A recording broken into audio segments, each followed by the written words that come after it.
નમસ્કાર, આપ જોઈ રહ્યા છો ન્યૂઝ ફોર ઇન્ડિયા। તો ભરૂચથી એક સમાચાર સામે આવ્યા જેને વિચારવા પર મજબૂર કર્યા કે આપણે આપણા સમાજને ક્યાં લઈ જઈ રહ્યા છીએ।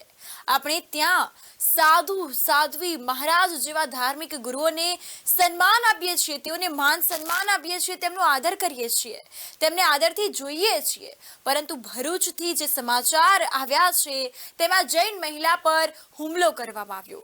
ભરૂચમાં થામ નેરુલ હાઈવે પર ચાલતી જૈન મહિલા સાધુઓ પર હુમલો કરવામાં આવ્યો છે। ડેરોલ ગામના પાટિયા નજીક 6 જૈન સાધ્વીજી પર પટ્ટાથી હુમલો કરાયો। જી હા, આ સમાચાર સામે આવતા જ ચકચાર મચ્યો છે અને આ મામલે હુમલો કરનાર વ્યક્તિ હાલ પોલીસની ગિરફ્તારમાં છે। આ અંગે વધુ જોઈએ અમારા ખાસ અહેવાલમાં। સાધ્વીઓને પટ્ટાથી મારવામાં આવ્યો માર। આપણે જ્યારે રસ્તા પરથી પસાર થઈએ છીએ ત્યારે રસ્તા પર ચાલતા અનેક જૈન સાધ્વીઓ દેખાતા હશે। જ્યારે આપણે તેમને જોઈએ છીએ તો આપણે તેમનો આદર કરતા હોઈએ છીએ। ક્યારે તમે એવું સાંભળ્યું છે કે સાધ્વીઓ પર પટ્ટાથી હુમલો કરવામાં આવ્યો હોય? જવાબ હશે ના, પરંતુ ભરૂચથી આ કિસ્સો સામે આવ્યો છે। ભરૂચમાં આવો કિસ્સો બન્યો છે જેમાં જૈન સાધ્વીઓને પટ્ટાથી માર મારવામાં આવ્યો છે। ભરૂચના શ્રીમાળી પુલથી સોમવારે મળસ્કે 4:30 વાગે 6 જૈન સાધ્વીઓ પદયાત્રા શરૂ કરે છે। દાંડી રોડ પર દેરોલ ગામ તરફ જઈ રહ્યા હતા ત્યારે આ સમગ્ર ઘટના બની હતી।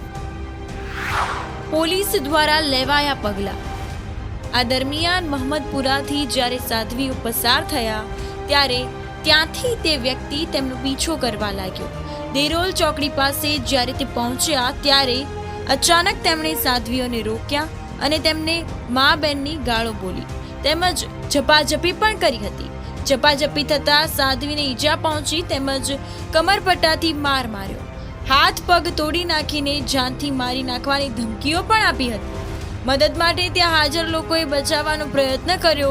આ મામલો પોલીસ સ્ટેશન સુધી પહોંચ્યો અને હુમલો કરનાર વ્યક્તિ હાલ પોલીસ ગિરફ્તારમાં છે। પોલીસે હુમલાખોરોની અટકાયત કરી અને મામલાની નોંધ કરી।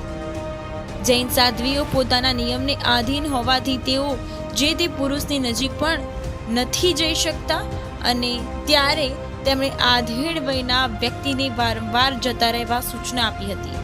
આવી પરિસ્થિતિમાં વિહાર સેવક એટલે કે કેટલાક અંતર સુધી જૈન સાધ્વીજી સાથે જનાર દેવલભાઈ કેટલાક અંતર સુધી રહ્યા હતા। ત્યારબાદ તેઓ રજા લઈને ભરૂચ પરત ફર્યા હતા। જંબુસર માર્ગ પર સાધ્વીઓ આગળ વધી રહ્યા હતા અને ત્યારે થામ ગામની દેરોલ ગામના પાટિયા નજીકથી પસાર થઈ રહ્યા હતા ત્યારે હુમલાખોર શખ્સે સાધ્વીજીઓ પર પટ્ટા વડે હુમલો કર્યો અને લાત મારીને નીચે પાડી દઈને માર પણ માર્યો હતો। સદનસીબે આ જ સમયે કેસલુ ગામના સતીશભાઈ આ દ્રશ્યો જોતા તેમણે હુમલાખોરને ઝડપી પાડ્યો અને આ અંગેની જાણ ભરૂચ તાલુકા પોલીસને કરતા પોલીસ સ્થળ પર દોડી આવી હતી। હુમલાખોરને હિરાસતમાં લીધો હતો। પોલીસે હુમલાખોરની અટકાયત કરી છે અને આ મામલે નોંધ કરીને આ બનાવ અંગે વધુ તપાસનો ધમધમાટ શરૂ કર્યો છે। Bureau report, news for India, ગુજરાતનું ગૌરવ।